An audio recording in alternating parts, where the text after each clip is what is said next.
और वो जो पैसा था वो कानूनी कार्रवाई के बाद वो पाकिस्तान को आना था। लेकिन जनरल मुशर्रफ ने इस मुल्क के ऊपर इतना बड़ा जुल्म किया कि इनको दोनों को एनआरओ दे दिया और माफ कर दिया, जबकि जनरल मुशर्रफ का पैसा ही नहीं था माफ करने के लिए।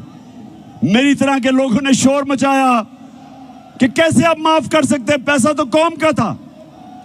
तो 13 अरब रुपया इनका माफ हुआ। अब ये जरदारी डर गया, इसने एम्बेसडर को भिजवाया, बर्तानिया से एम्बेसडर को स्विट्जरलैंड भिजवाया, ये तब प्रेसिडेंट था, और इसने वो सारे सबूत खत्म किए।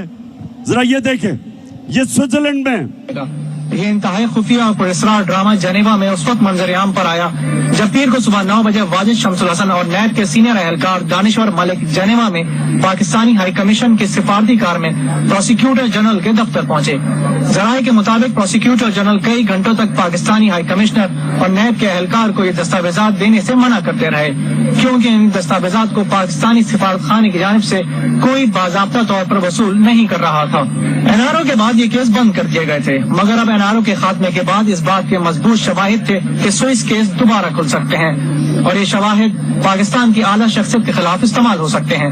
इत्तलाआत के मुताबिक जनेवा में हुकूमत पाकिस्तान के साबिक वकील जैक पी से मुकदमात के असल सबूत वापस मांगे गए, जिस पर वकील ने यह कहकर सबूत वापस करने से इनकार कर दिया कि पाकिस्तान की एक आला शख्सियत इन मुकदमात में मुल्जिम है।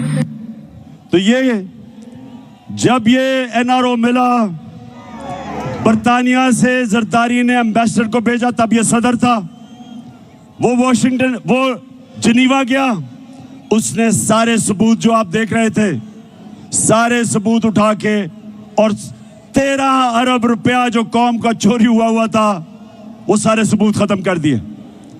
तो ये जो दो घर हैं, ये जो 30 साल से लूट रहे हैं, इनको दोनों को मुल्क के ऊपर मुसल्लत किया गया।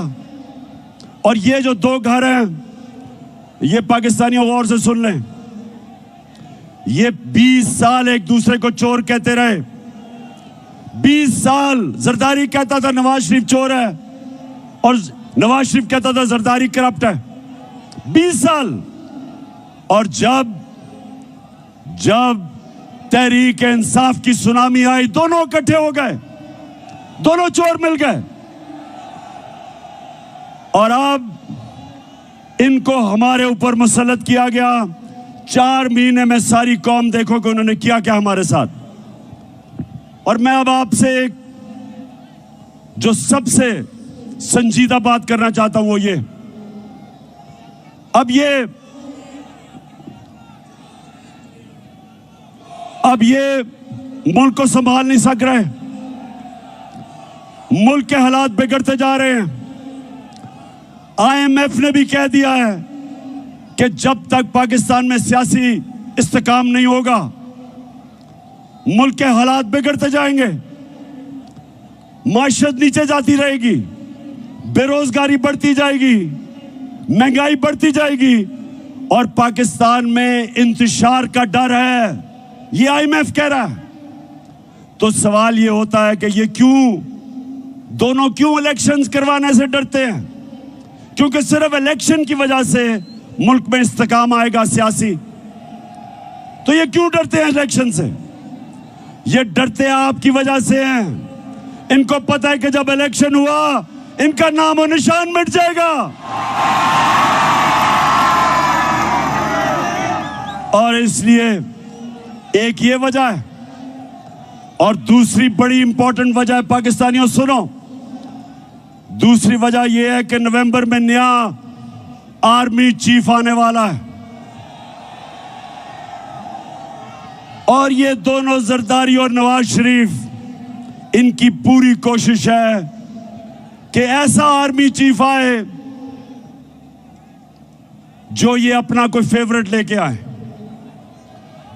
ये अपना आर्मी चीफ लाना चाहते हैं क्योंकि पैसा इन्होंने चोरी किया हुआ है। ये डरते हैं कि यहां कोई तकड़ा आर्मी चीफ आ गया, एक मुहिब्बे वतन आर्मी चीफ आ गया तो वो पूछेगा इनसे। तो इस डर से ये बैठे हुए हैं कि ये दोनों मिलकर अपना आर्मी चीफ अपॉइंट करेंगे। अब मैं सारे पाकिस्तानियों से पूछता हूं, फैसलाबाद, गौर से मेरी आप बात सुनो। ये दो जब इनको मुश्किल पड़ती है मुल्क से बाहर भाग जाते हैं, अरबों रुपया इनका मुल्क से बाहर।